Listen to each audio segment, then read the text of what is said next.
거룩의 두 번째 단계, 드림에 대해서 살펴보기로 원합니다. 두 번째 단계의 거룩, 드림은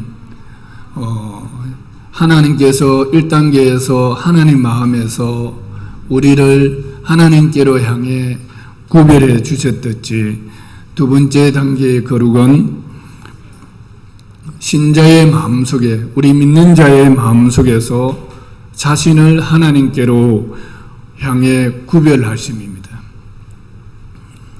뭐라고요?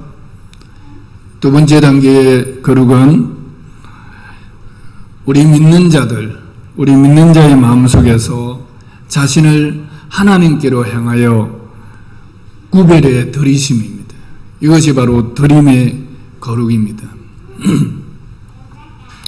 다시 한번 로마 12장 1절 말씀을 한번 읽어보도록 하겠습니다. 다 같이 목소리로 시작. 그러므로 형제들아, 내가 하나님의 모든 자비하심으로 너희를 권하노니 너희 몸을 하나님이 기뻐하시는 거룩한 산 제물로 드리라. 이는 너희가 드릴 영적 예배니라.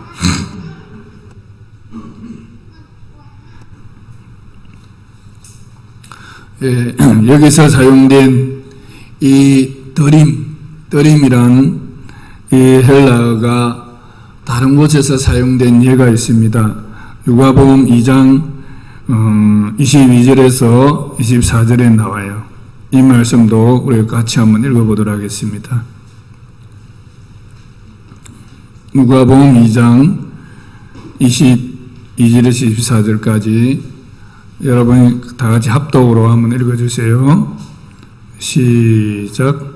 모세의 법대로 정결 예식의 날이 참에 아기를 데리고 예루살렘에 올라가니 이는 주의 율법에 쓴 바 첫 때에 처음 난 남자마다 주의 거룩한 자라 하리라. 한대로 아기를 주께 드리고 또 주의 율법에 말씀하신 대로 산비둘기 한 쌍이나 혹은 어린 집비둘기 둘로 제사하려 함이더라. 예수님의 부모님이 아기 예수를 하나님께 구별하여 드렸을 때에 거룩한 자다, 그렇게 하나님께서 받아주셨습니다. 그래서 내가 내 마음속에 내 자신을 구별하여 드릴 때에도 거룩하게 될 수가 있지만 내 마음속에 다른 사람을 하나님께로 구별하여 드린 예가 바로 예수님의 드리심입니다. 아직까지 예수님께서 성령하지 않으셨기 때문에 아기 때 부모가 자식을 하나님께로 향해서 구별하여 드린 사례가 여기 나오고 있는 것입니다. 여러분, 이러한 드림에 대해서도 유아 세례가 가능하니 아니니 이런 말도 나올 수 있고 그렇게 하지만 저는 하나님 앞에 드리는 것은 어떤 상태이든지 간에 그 드림에 대해서 하나님께서 기뻐 받으신다고 저는 생각합니다. 믿지 않는 한 남편으로부터 핍박받는 한 아내가 있었는데 남편이 자신을 핍박할 뿐만 아니라 하나님을 향해서 늘 욕하고 그러한 상태에 있었습니다. 그래서 이 아내가 너무너무 믿지 않는 남편이 불쌍해서 남편의 신발을 가슴에 품고 교회로 나와서 하나님 앞에 이 남편은 나오지 못했지만 이 신발이 먼저 나왔으니 하나님 이 남편을 구원해 달라고 하나님 앞에 그렇게 남편을 신발을 가져와서 드리면서 기도를 했습니다. 그런데 하나님께서 이러한 드림에 대해서 기뻐하신다는 사실입니다. 드림은 정말 거룩한 것입니다. 거룩입니다. 그래서 거룩을 얘기할 때에 하나님 마음속에 우리를 구별해서 우리를 의롭다 칭해 주신 이 칭의 구원, 지난주에 말씀드린 성자라 불러주신 이 구원의 은혜도 있지만 이 드림의 거룩, 드림의 이 거룩에도 정말 은혜가 있습니다. 하나님을 향하여 내 자신을 구별해 드릴 때, 나의 자녀들을 구별하여 드릴 때, 나의 물건들을 구별해 드릴 때, 나의 생애를 구별하여 드릴 때, 이것이 바로 또 한층 진보된 거룩의 단계인 것입니다. 로마서 12절에 나타나 있는, 오늘 로마서 12장 1절에 나타나 있는 이 말씀을 중심으로 드림의 거룩에 대해서 우리가 중요한 진리들을 알아보기를 원합니다. 예. 한번 따라하겠습니다. 드림은 명령이 아니라 권유이며 초청이다. 초대이다. 내가 너희를 권하노니, 내가 너희를 권하노니. 중간에 여러 가지 수식어들이 있지만, 어쨌든 사도 바울은 내가 너희를 권하노니, 하나님께서 사도 바울을 통해서 로마 교회 교인들에게 권면을 하고 있습니다. 초대를 하고 있습니다. 믿는 로마 교회의 신자들의 자유의지로 자신이 자원하여 자신을 하나님께 드리는 이것이 바로 의미가 깊고 삶을 변화시키는 것이고 또 가치가 있는 것이다. 그렇게 여기기 때문에 바울은 자신을 자원해서 하나님께 드렸을 뿐만 아니라 로마 교인들에게도 너희들 자신을 구별하여서 하나님께 자원함으로 드리는 이것이 의미가 있고 가치가 있다고, 그래 너희 자신들을 하나님께 드리라고 그렇게 초대하고 있는 것입니다. 사랑하는 여러분, 여러분들은 정말 자기 자신을 하나님께로 향해 구별해 드린 적이 있습니까? 한 번이라도 내 자신을 이제는 내 것이 아니라 하나님의 것입니다. 하나님께서 나 자신을 구별하여서 하나님께로 향하여 구별해 주신과 같이 저도 제 자신을 하나님께로 향해서 구별해 드립니다 하고 하나님 앞에 자기 자신을 드려본 적이 있습니까?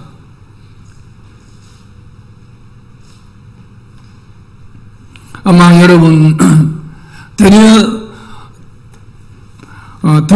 드린 사람들도 있을 것이고 드렸지만 이 드림의 중요성이 얼마나 소중한지를 모르니까 기억을 못하고 있을 수도 있습니다.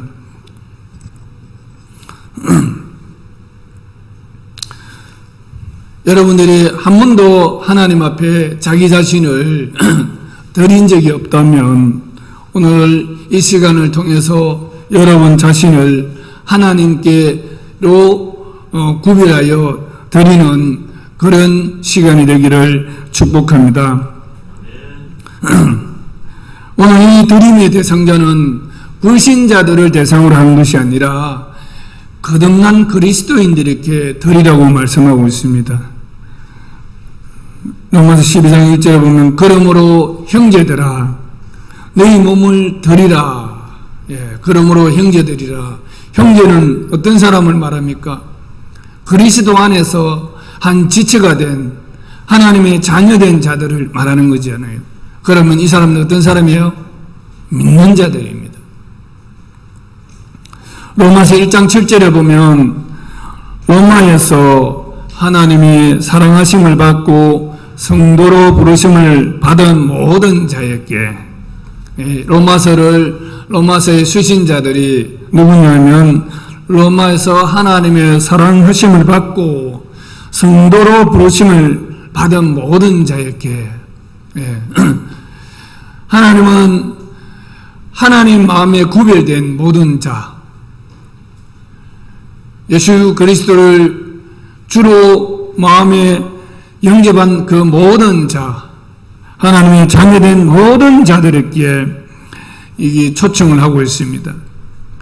우리는 드림이라는 것이 목사나 전도사나 선교사와 같이 이런 특별한 부르심을 받은 사람들만이 드리는 것이라고 생각하기 쉽지만, 그러나 오늘 이 로마서에서는 로마에서 하나님의 사랑하심을 받고 성도로 부르심을 받은 모든 형제들에게 권면하고 있는 것입니다. 즉 하나님 마음속에 하나님을 향해 구별하심을 받은 모든 자들, 구원을 받은 모든 자들, 또 다른 말로 말하면 모든 믿는 자들, 이들에게 초대를 하고 있다는 것입니다. 여러분들은 오늘 이 시간 이전이라도 여러분 자신들을 하나님께 구별하여 드린 적이 있습니까? 드림은 정말 중요합니다. 드린 것과 자신을 드리지 않은 것은 분명한 거룩의 단계에 있어서 차이가 있습니다. 이 드림에 대해서 사람들이 구원과 많이 헷갈려야 합니다. 그래서 성경은 이 정확한 단어의 용어나 개념들을 이해하지 못하면 많이 혼동스러워해요. 이것이 쓰임에 대해서 우리가 혼동스러울 때가 있습니다. 드림은 구원과는 무관합니다. 구원과는 무관하고 구분이 되고 구원받은 다음 단계에 따라오는 것입니다.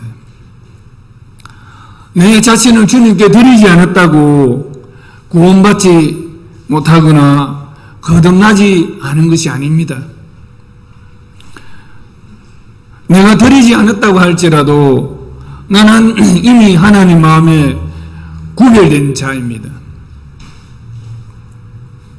이 하나님으로부터 구별된 다음에, 다시 말해서 구원받은 다음에 일어나는 것이 바로 드림입니다. 우리가 첫 번째 단계의 거룩, 구원은 2000년 전 예수 그리스도의 대속적인 죽음과 부활을 믿는 것 외에는 다른 어떤 조건도 우리에게 요구하지 않습니다. 오로지 하나님 마음에서 하나님께서 모든 것을 다 행하시고 우리에게는 믿기만 하면 주시는 하나님의 은혜가 첫 번째 단계의 거룩, 바로 칭의, 구원인 것입니다. 에베소 2장 8절 말씀에 보면 너희가 그 은혜로 인하여 믿음으로 말미암아 구원을 얻었나니, 믿음으로 말미암아 구원을 얻었나니 주 예수를 믿어라. 그러면 너와 내 집이 구원을 얻으리라.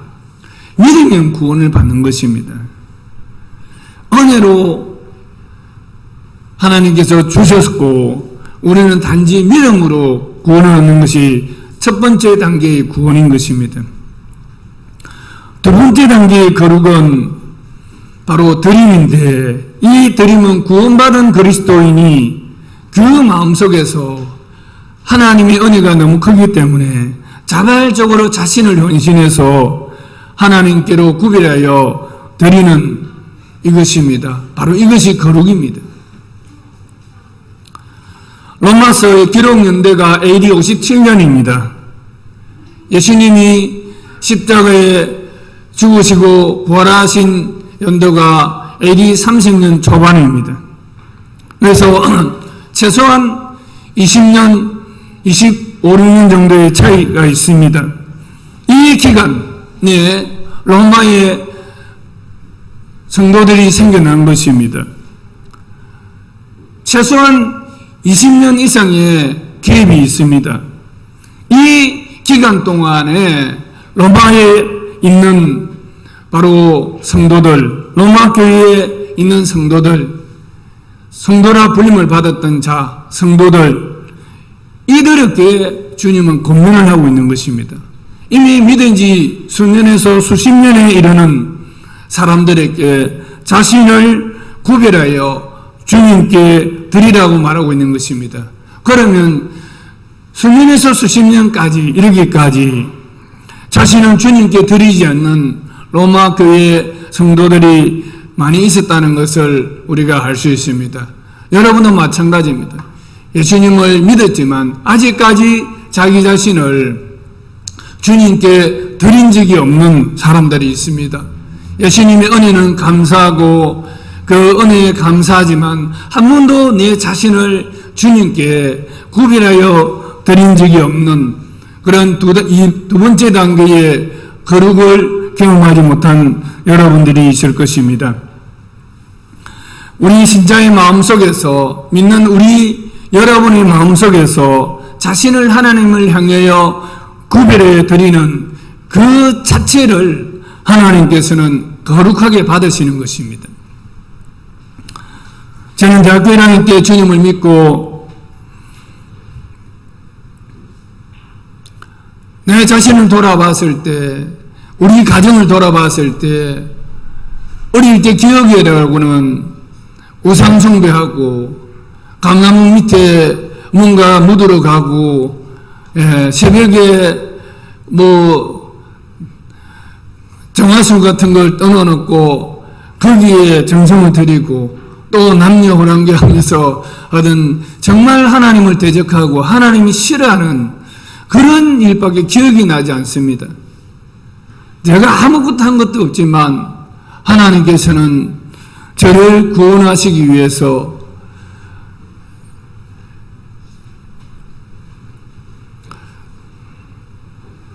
승리하셨고 대학교 들어갈 때 저를 또 구원으로 인도해 주신 것을 제가 깨달았습니다. 그래서 저는 이런 나를 하나님께서 구원해 주신 것에 너무 감사해서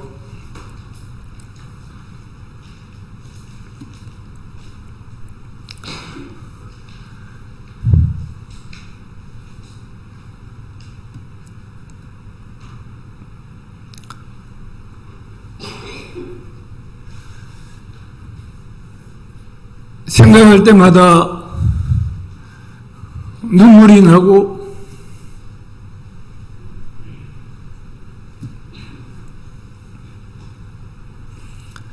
그 은혜가 감사해서 하나님, 제가 어떻게 하나님의 이 은혜를 갚을 수 있겠습니까? 그런 기도를 드리고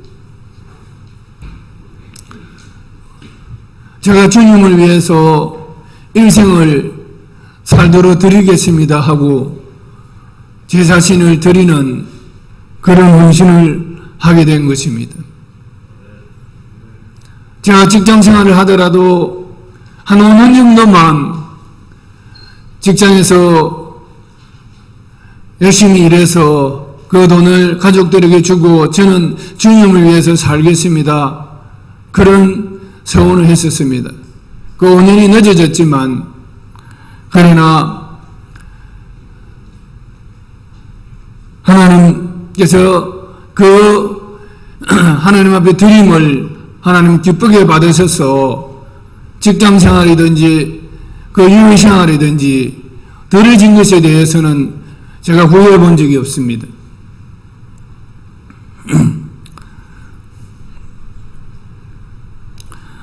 여러분은 주님을 믿고 자신을 하나님께 구별하여 드리는 결단한 적이 있습니까?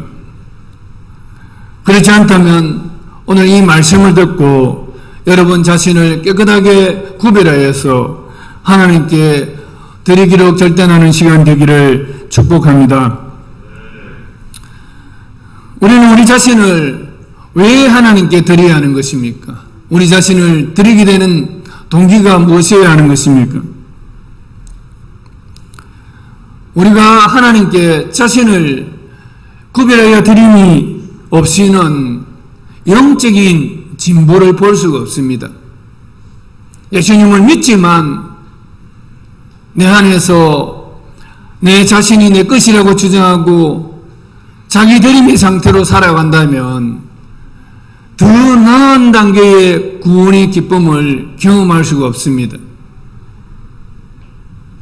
예수님을 믿지만 늘 롤러코스터와 같은 감정에 휩싸여서 어떨 때는 구원의 기쁨에 기뻐하다가 어떨 때는 또 좌절하고 정죄감에 휩싸여서 살아갈 수밖에 없습니다. 정말 우리가 자신을 구별해서 하나님께 드린다면 우리는 놀라운 영적인 승리의 기쁨을 누릴 수가 있습니다. 성도라면 이런 기쁨이 있어야 합니다. 그래서 우리 자신을 하나님께 드리게 되는 동기를 찾아야 한다면 그것은 하나님의 자비하심에서 찾아야 합니다. 우리의 의와 우리의 내가 성공해서 뭔가를 하나님께 드리려고 하는 그런 동기에서 내 자신을 드리는 것이 아니라 오로지 하나님의 사랑, 나를 찾아오신 하나님의 사랑, 나에게 섭리하신 하나님의 그 자비하심에서 찾아야 하는 것입니다. 하나님 지금까지 베풀어 주신 하나님의 그 자비가, 하나님의 그 긍휼하심이 너무 커서 내 모든 생활을 하나님께 다 드리겠습니다. 이것이 바로 드림의 동기가 되어야 하는 것입니다. 하나님의 자비의 간격이 내 마음속에서 떨어지기 시작하면 우리는 율법적인 사람이 될 수밖에 없습니다. 제자훈련 여러분 중요합니다. 제가 여러분에게 제자훈련 시키지 않습니다. 그러나 저는 제자훈련을 통해서 성장한 사람입니다. 한 번도 여러분에게 율법적으로 제자훈련을 강요하지 않습니다. 초창기에는 성경 읽기도 정말 여러분에게 많이 강조했습니다. 그러나 지금 율법적으로 여러분에게 강요하고 있지 않습니다. 여러분들이 하나님의 구원의 그 자비하심을 깨닫는다면 여러분 스스로 하나님의 이 말씀을 생명을 사모할 수밖에 없습니다. 하나님의 자비의 기억의 창고가 여러분에게 넉넉하게 남아 있어야 됩니다. 하나님의 자비의 기억의 창고가 여러분 가슴속에 촉촉히 젖어 있어야만이 우리는 온전한 드림을 드릴 수가 있습니다. 이것이 없으면 우리는 바리새인과 같은 그런 사람으로 변화될 수밖에 없습니다. 성경은 바리새인에 대해서 책망한 사건들이 많지만 또 하나님 아버지의 마음이 어떤지를 잘 나타내주는 성경 예화들이 있습니다.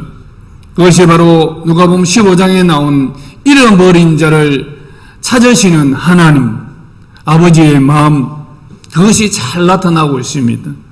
여러분은 탕자 비유를 들으면 탕자만 기억이 남아있지만 우리가 기억해야 될 것은 하나님 아버지는 잃어버린 자를 찾으시는 아버지라는 것입니다. 그 아버지의 마음을 알아라는 것입니다.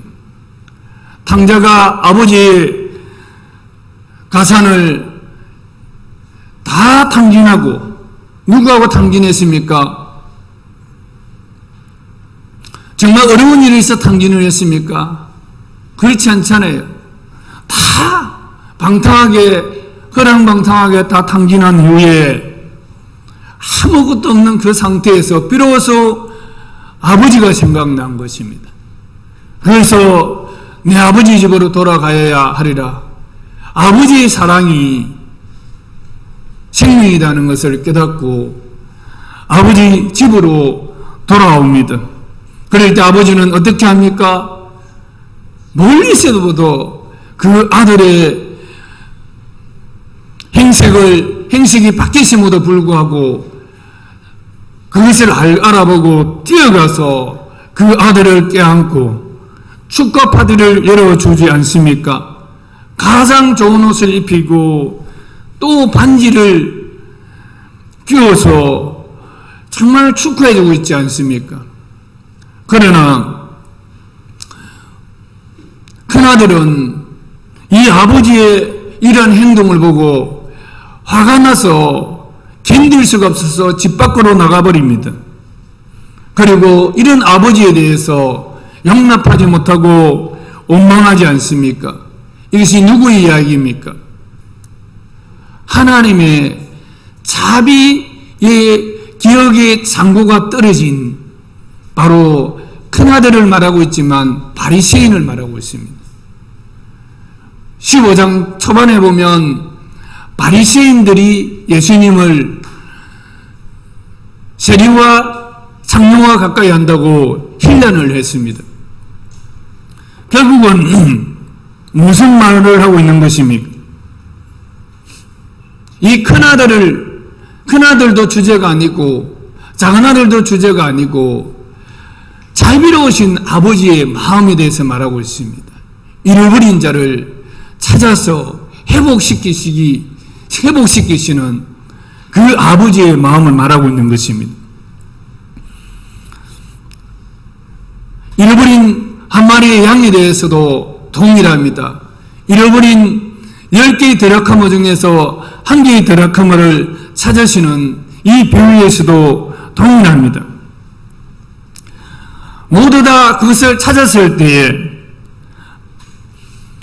정말 기뻐하여 축하하는 그 아버지의 마음이 바로 우리 예수 믿는 먼저 믿은 우리 그리스도인들의 마음이어야 하는 것입니다.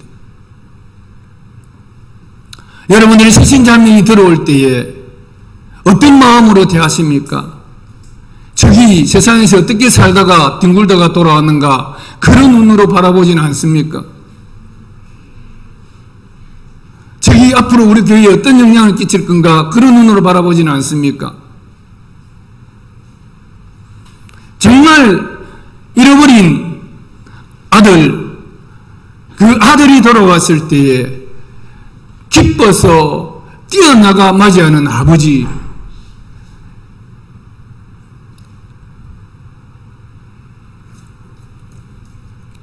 퇴색된 그 옷을 벗기고 가장 좋은 옷을 입히고 가락지를 끼워주는 그 아버지의 마음,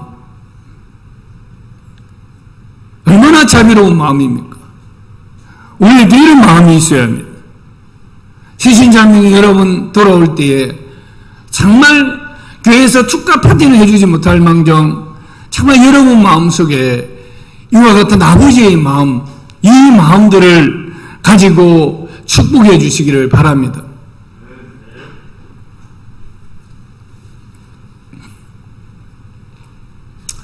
돈이 중요하냐?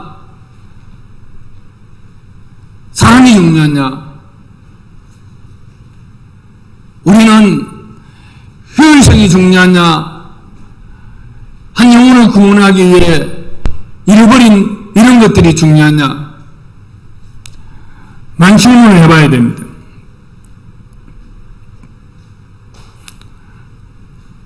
우리 교회는 돈 안 되는 사람, 여러분 그런 말 하지 마시기 바랍니다.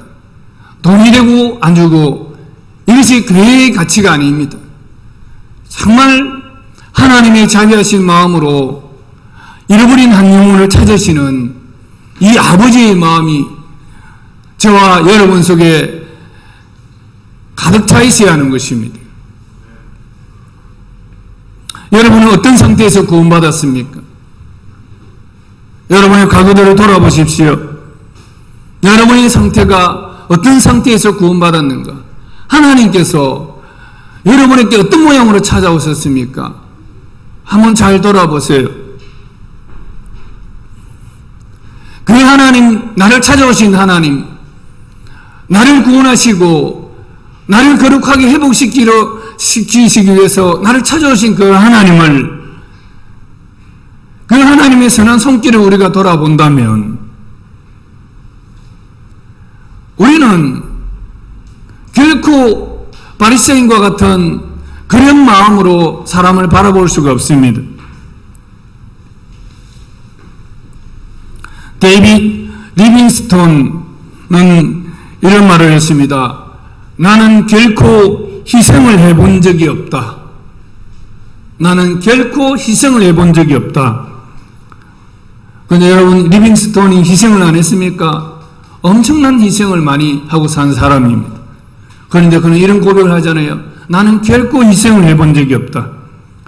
그리스도께서 보좌를 떠나 우리를 위해 자신을 주셨던 그 큰 희생을 기억한다면 우리의 희생에 대해 말해서는 안 된다. 무슨 말씀입니까? 내가 희생한 것이 아니라 내가 희생하기는 했지만 아버지께서 나를 구원하시기 위해서 희생하신 그 큰 희생에 비교한다면 나의 희생은 아무것도 아니라는 것입니다. 희생을 여기지도 않았다는 것입니다. 우리의 드림의 근거는 바로 하나님의 자비하심이 있습니다. 하나님께서 우리에게 베풀으신 이 자비가 얼마나 큰지 늘 묵상하고 잃어버린 양을 찾기 위해 지불하셨던 그 대가가 얼마나 큰지를 우리가 기억한다면 내가 이룬 것들, 내가 희생한 것들은 아무것도 아니라는 것입니다. 저와 여러분들은 정말 이런 하나님의 자비하심에 그 은혜가 여러분 속에 충만하시기를 축복합니다. 우리의 헌신의 깊이가 약해졌다면 내 기억에 하나님의 자비의 장고가 약해졌다는 것을 깨달으시기 바랍니다. 자비의 장고가 약해진 것이 아니라 자비의 기억의 장고가 약해진 것입니다. 하나님은 우리에게 항상 자비하셨어요. 단지 내 기억이 메말라서 그것을 알지 못할 뿐입니다. 그러므로 우리가 하나님께 드림의 거룩에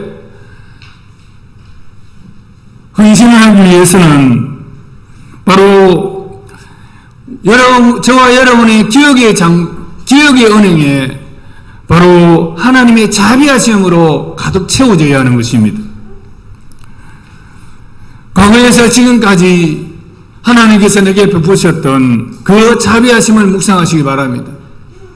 그래서 오늘 로마서 12장은 시작이 그러므로 이렇게 말하고 있어요. 그러므로라는 것은 12장 전까지 1장에서 11장까지 하나님이 하신 일들, 하나님이 나에게 자비를 베푸셨던 그 일들이 다 기록이 되어 있습니다. 그래서 로마서 1장에서 11장까지 여러분들이 정말 하나님께서 나를 위해서 하신 일이 무엇인가, 하나님께서 나를 위해서 베푸신 자비가 무엇인가를 쭉 그 관점에서 한번 읽어보십시오. 그러면 내 가슴 속에 하나님이 주신 그 은혜로 말미암아 촉촉이 젖어지는 시간이 있을 것입니다.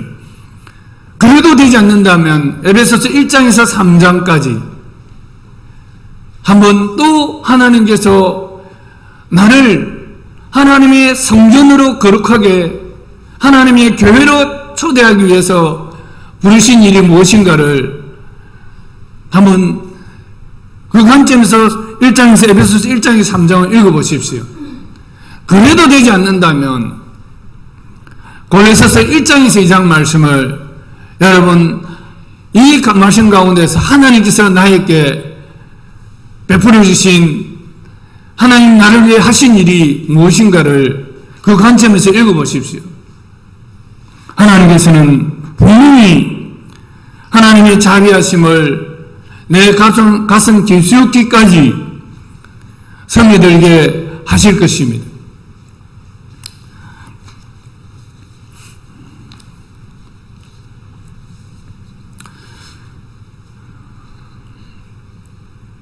그리고 로마서 12장 1절을 보면 너희 몸은 하나님이 기뻐하시는 거룩한 산 제물로 드리라. 이는 너희의 드릴 영적 예배니라. 여기서 보면 드림이 영적 예배다 이렇게 말하고 있는데 우리 한글 기억 버전은 그렇게 번역을 했습니다. 영적 예배니라 그렇게 번역을 했지만 NIV 영어 성경을 보면 Your reasonable service 이렇게 되어 있습니다. 여러분의 합당한 합리적인 reasonable이라는 게 합리적이라는 뜻이잖아요. 그죠? 합리적인 예배니라 이렇게 말하고 있습니다. 우리는 뭔가 드리는 이런 것이 감정적으로 이렇게 충만해서 드리는 것을 오해하기 쉽지만 그러나 그런 감정에만 호소해서 드리면 오래가지 못해요. 항상 우리 마음은 우리도 알 수 없잖아요. 아침에 기쁘다가 저녁에 금방 또 가라앉는 그런 게 인간의 마음입니다. 그래서 우리는 이성적으로 합리적인 생각을 할 줄 알아야 됩니다. 항상 하나님께서 내게 베풀어 주셨던 그 은혜가 논리적으로도 이성적으로도 정말 나를 설득시키는 나의 지성을 설득시켜서 내 감정까지도 설득시키는 그런 합리성이 있어야 합니다. 처음에야 그냥 구원의 감격으로만 살아갈 수도 있지만 그러나 시간이 지날수록 우리는 이러한 합리적인 그러한 논리성이 있어야 합니다. 제가 하나님 저의 삶을 지금까지 이끌어 주셨던 그러한 은혜들이 많았지만 최근까지 한 번도 다른 사람 앞에 이것을 공식적으로 나눠본 적은 없어요. 그런데 비즈니스 목회, 비즈니스 선교 강의를 해달라는 이 말을 듣고 어떻게 이것을 정리를 할까 생각했을 때 가장 좋은 방법이 지금까지 걸어온 프로필을 중심으로 하나님께서 어떻게 인도하셨는가를 한번 정리를 해봤습니다. 그것을 정리해 보니까 정말 나의 걸음걸음이 톱니바퀴처럼 하나님께서 딱딱 그때마다 하나님이 먼저 말씀을 주시고 그 말씀으로 저를 변화시키시고 그 말씀의 힘 때문에 또 그 길을 가게 해주신 것을 느낄 수 있었습니다. 그래서 제 고백은 제가 한 것이 아니라 하나님이 하셨습니다. 하나님의 은혜입니다. 그렇게 고백할 수밖에 없었어요. 이것을 보니까 말씀이 톱니바퀴처럼 이어져 가면서 여기까지 오게 된 것들을 볼 때에 제 감정에도 더욱더 벅차오르는 것이죠. 그래서 그것을 나눴을 때 또 목사님들, 선교사님들도 정말 감동을 받고 기뻐하는 것들을 제가 경험하게 되었습니다.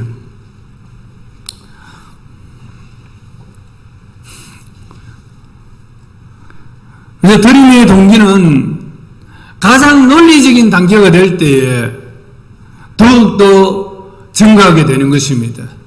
내 안에 정말 가장 논리적인 단계까지 이룰 때에 이 드림이 감정에서 거치는 것이 아니라 더욱더 헌신의 깊이가 깊어진다는 것입니다.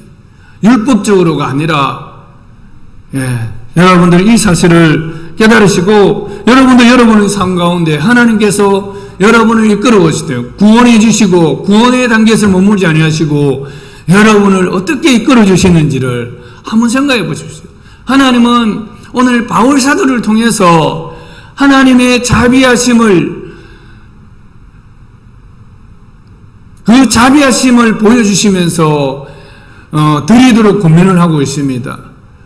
오늘 제가 나눈 이 말씀을 통해서 여러분들은 하나님께 여러분 삶에 찾아오시고 베풀어 주셨던 그 자비하심을 깨닫게 하시고 그 자비하심의 깊이에 의존해서 여러분을 하나님께 드리도록 초대하고 있는 것입니다.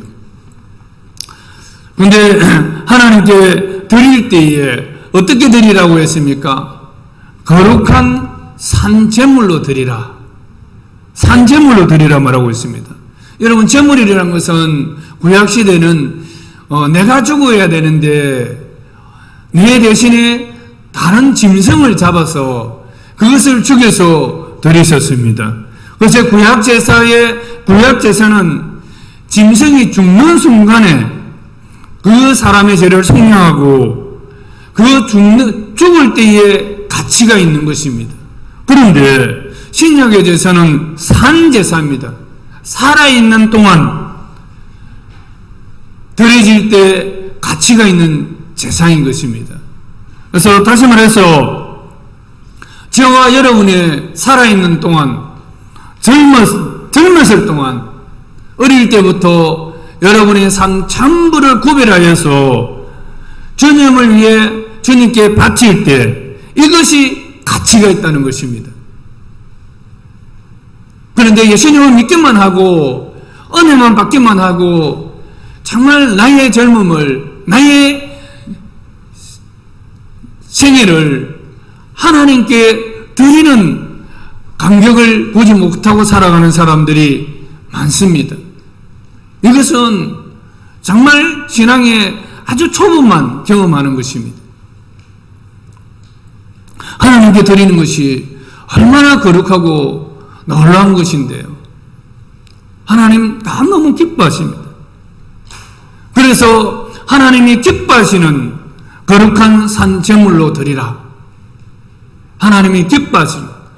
우리가 구별해서 하나님께 드릴 때에 하나님께서는 그거를 거룩하게 받으시고 거룩하고 기뻐하신다 이렇게 말씀하고 있습니다. 그래서 기뻐하신다는 것은 받아들이신다 이런 뜻입니다. 우리는 기뻐하시는 것으로 번역을 했지만 원어적인 뜻은 하나님이 받아들이시는 산제물로 드리라 이렇게 말씀하고 있습니다. 하나님께서 받아들이시는 것은 우리가 뭔가 어렵기 때문에 받아들이시는 것이 아닙니다. 십자가에 돌아가신 예수 그리스도의 하신 일과 그것을 믿는 것 이것밖에 없습니다. 뭔가 해서 내가 거룩하게 변화되어서 받아들이시는 것이 아닙니다. 이 받아들이심은 우리 자신의 헌신과는 무관한 것입니다.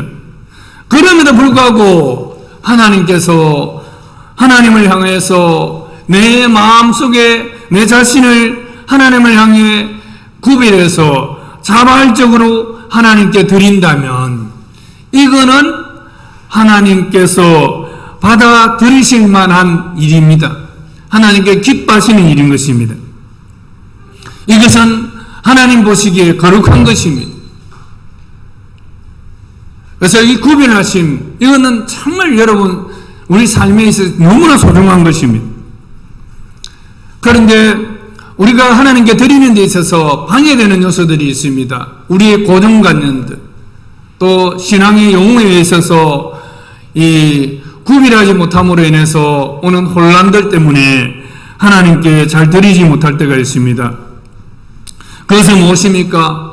나의 과거의 부도덕한 삶들, 나의 과거의 그런 방탕한 삶들, 이것 때문에 내가 하나님께 내 자신을 구별해 드릴 때에 하나님이 과연 기뻐하시겠는가? 기뻐하지 않는다고 자기 속에 이미 결론을 내리고 있습니다. 우리 먼저 믿은 그리스도인 속에 저 사람은 하나님 안 받는다. 그런 결론을 내리고 있는 사람들이 있습니다.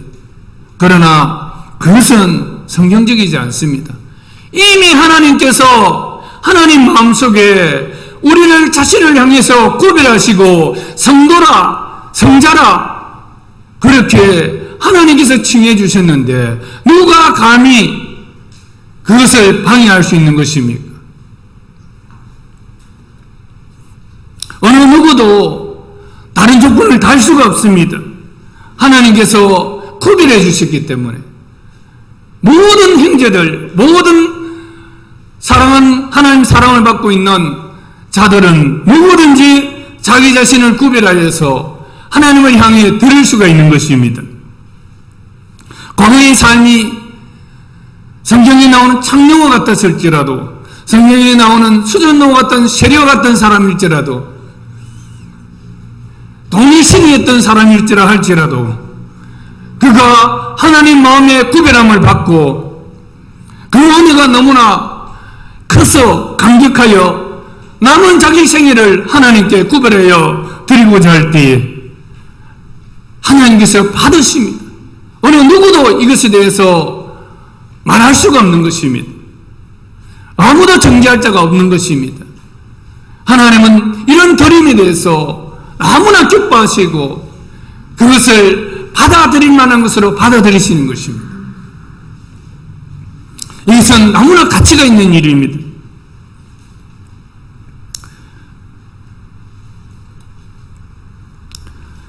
그럼에도 불구하고 사람들은 덜이 있다는 것은 무언가 삶의 변화가 있어야 하지 않냐 이런 말을 합니다. 맞습니다. 그러나 그것은 다음 단계의 이야기입니다.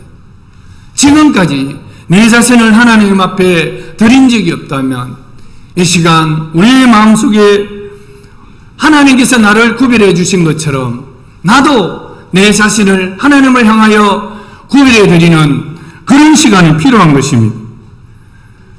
여기서 방해될 아무것도 없었습니다. 아무것도 없습니다. 이미 그리스도께서 우리를 위하여 승신하여 십자가 위에서 모든 희생을 다 치르셨습니다.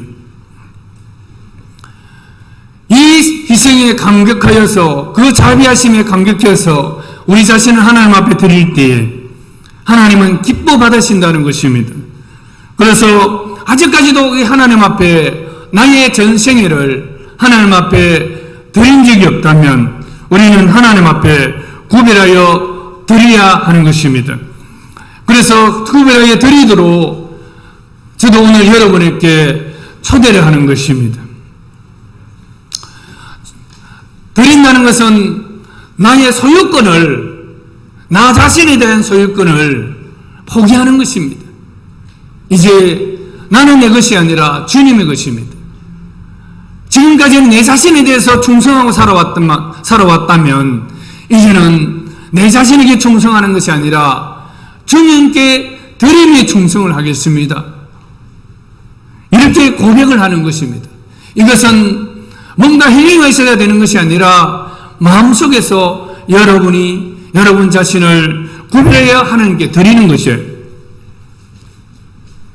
구체적으로 여러분의 기도함으로 그렇게 드릴 수가 있습니다. 이 시간 여러분들이 각자 하나님 앞에 아직까지도 여러분 자신은 한 번도 하나님께 내 전부를 드린 적이 없다면 하나님 앞에 오늘 기도하십시오. 네, 이 기도를 해보십시오. 여러분 마음이 평안해질 거예요. 정말 지금까지 누리지 못했던 영적인 기쁨이 찾아올 것입니다.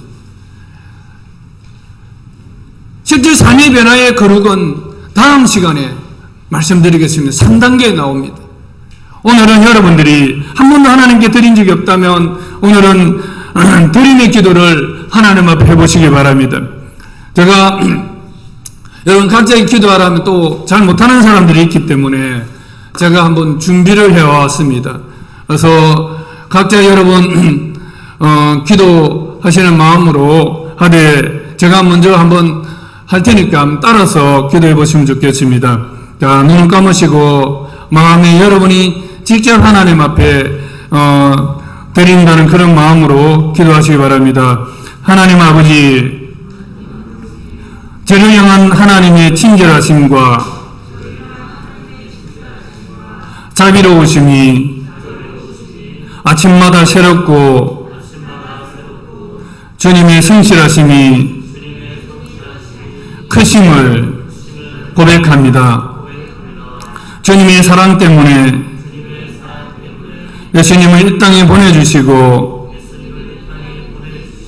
십자가에 죽게 하시고 영생을 주심을 감사합니다.